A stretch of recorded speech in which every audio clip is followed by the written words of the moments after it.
Welcome back to the SportsMax Zone. We're starting with cricket. The West Indies are in England preparing for the historic three-match Biosecure Test Series, which begins on the 8th of July at the AGS Bowl in Hampshire. Earlier on Wednesday, the Caribbean men completed day 2 of their 3-day inter-squad practice match at the Emirates Old Trafford Stadium. At the end of day 2, Craig Brathwaite's 11 lead Jason Holder's 11 by 181 runs with 7 second innings wickets standing. After dismissing Brathwaite's 11 for 275 on day 1, Holder's 11 were travelling smoothly at 95 for 2 before Raymond Reifer ran through their lineup. Reifer picked up 5 wickets in 11 balls to reduce Holder's 11 to 111 for 7. He finished with 5 for 60, the left-arm pacer originally from Barbados, who is with the Guyana franchise. Holder's team eventually folded for 193, with Sunil Ambris top scoring with 52. Kyle Mayers and Shane Mosley picked up 40-plus scores. Brathwaite's 11 started their second innings positively, ending the day on 99 for 3. Opener John Campbell made 49 to be the leading scorer so far. Scores in the match: Brathwaite's 11, 275 and 99 for 3. Holder's 11, 193. A big day, Mara, for Raymond Reifer today, the left-arm seamer. Definitely. I think Raymond Reifer, behind the scenes, he has been doing work. He has said that he has been working with his coaches. I think his last year's CPL showing, it directed us in the manner in which he's been working and, you know, with the team behind him and whatnot. So I expect to see him perform as well during the test, all the effort and work that he's been putting in.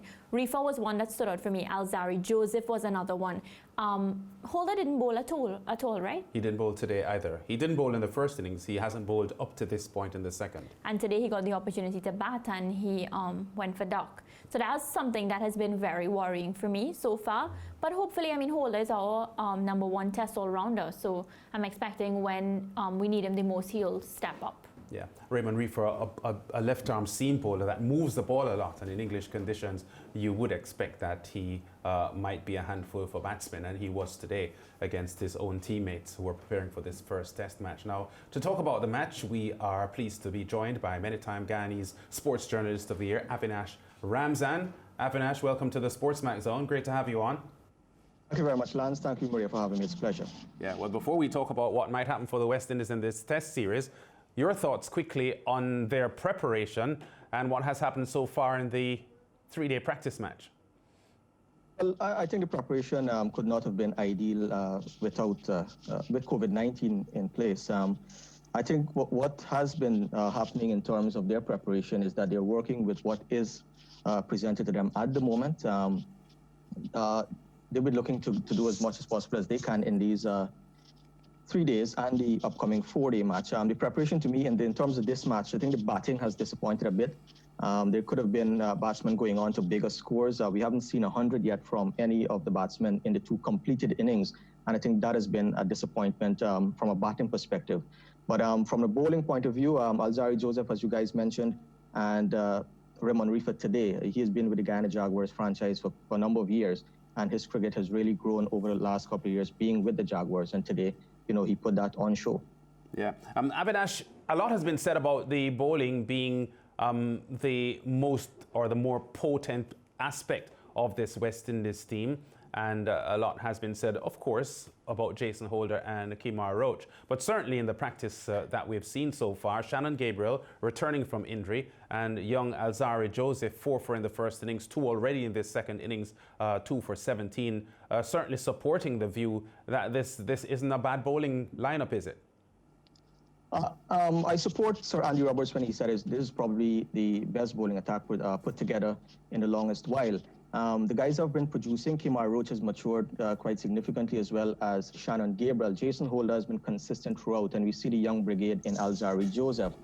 We had some good young bowlers in the reserve list as well, Kemar Holder being the top amongst them. So in terms of the bowling unit, I don't have a concern too much with that. England would have some trouble, I believe, facing up to those West Indies bowlers, especially with what took place in the Caribbean last year. I'm sure they would have nightmares of that series. But of course, that is behind us. You still have to go out there and put the work in. And of course, the West Indies bowlers, they have to click from the very moment that first ball is bowled in the first test. There can't be any let-up at all. And of course, they have to ensure that they go at the England batsmen, and all the talk leading up to this Test series must morph into action during those 3 Test matches. Avinash, as we move away from the bowling now and we take a look at the opening partnership with Craig Brathwaite and John Campbell, how strong do you think this partnership is, and will that cement the game for us as we move forward? They're a good partnership? I'm all for consistency. We have been chopping and changing for quite a number of years, having different opening pairs ever since the Gordon Greenidge, Desmond Haynes era. And I believe, given the performances that Campbell and Brathwaite would have had over the last series against England, I think they should be given an extended run. They took the sheen off the ball in that series against England, had a few half-century partnerships, but based on what we saw against England in the Caribbean, there's much more we can get from John Campbell and Craig Brathwaite. Craig has been under fire for a lean patch over the last couple of months, but I believe that they should be given an extended run. We've seen in this match so far that Craig has gotten a 50 and a 30 odd, and Campbell, after that first innings duck, he has come well with 49 in the second innings. But at the end of the day, you want these guys to go on and get big scores. At the end of the day, hundreds are what count at this level. Jason Holder today with the bat 0. Should we read into this, or should we just let this one slide? From what I've read, he's having a slight niggle, a little ankle injury, so he might have been a bit cautious trying to save himself for that first test. Well, with these practice matches, we've said on the zone, it's too early, and a practice match is what it is, a practice match. You can't read too much into it. Does this practice match in any way set the tone in your mind for what we are going to see in the test, or do you think it's going to be the complete opposite? What are you thinking when you look at these practice matches? While it is a practice match, and I agree with you to an extent, it should also set the tone for what you see in the Test series. When you see these guys, it's a combination of players that would have been playing against each other at the Caribbean level. So these guys understand each other, they understand their strengths and weaknesses. And my disappointment here so far is that the batsmen have not been able to produce, have not been able to get the big scores. You want players grinding it out. It's a 3-day match. You're not looking for anybody to win a game. But of course, you want them to grind it out, show that patience, show that determination, and hopefully that can be transferred on to the international level, because when you reach those 3 Test matches, you're facing Broad and Anderson and Jofra Archer. It's a whole different ballgame altogether. So while it is, yes, a practice game, you want to practice, with that intensity that you would play in a Test match. Yeah, I want to talk a little bit more, Avinash, about the Test series itself coming up. Well, you're from Ghana, so I won't allow you to go without putting this one to you. The decision by Shimron Hetmar and Kemo Paul to skip this tour because of the coronavirus fears. You're there in the country with them. What's your take on their decision? At the end of the day, they would be missed. I think those, especially Paul in the bowling department, he would offer something in England, given the swing and all of that. Shimron being a middle order batsman, you need that kind of experience in the middle, especially with a young batting lineup. I think Shimron is the kind of guy that could take a game away from you in a session, 2 sessions or whatever. But I can't fault them. At the end of the day, it's a personal decision, and based on reports that we've been getting and talks on the ground, they have consulted with their families and they have decided to make that move. And you can't really fault them, I would say. But at the end of the day, I think they would be missed in England. They were vital parts of the Test team. Yeah, I put this question to Tony Gray on yesterday's show, Avinash, about the series and the likelihood of series winners here.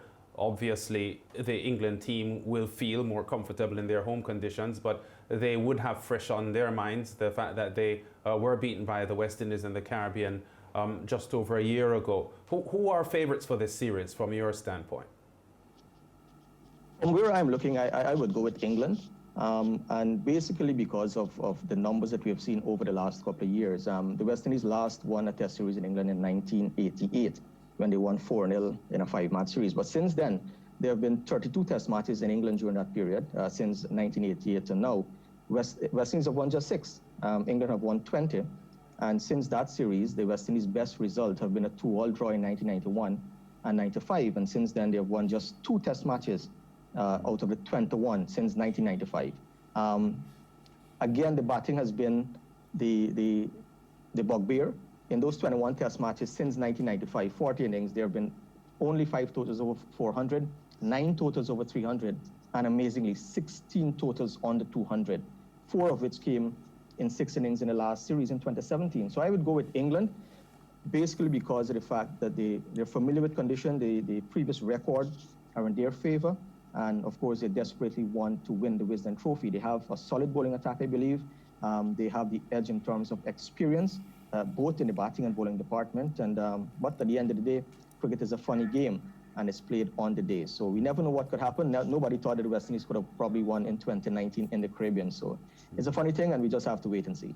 Yeah, and before you go, Veerasamy Permaul's omission from this squad, even the reserve list, that story gained a lot of traction, not only in Guyana, but right throughout the region because of his compelling numbers in regional cricket. Are you of the view that he should have been in England? Based purely, Lance, based purely on the fact that you're dominating in a tournament that is being used as a precursor to Test selection, which is the West Indies 4-Day Championship. This guy has been dominating for the last 6 seasons, 290 wickets in 55 games, got 50 in 8 matches this season. I think based primarily on that, he should have been in that England series. Now, if you're taking 25 players, you have the 14-man squad as well as the 11 reserves.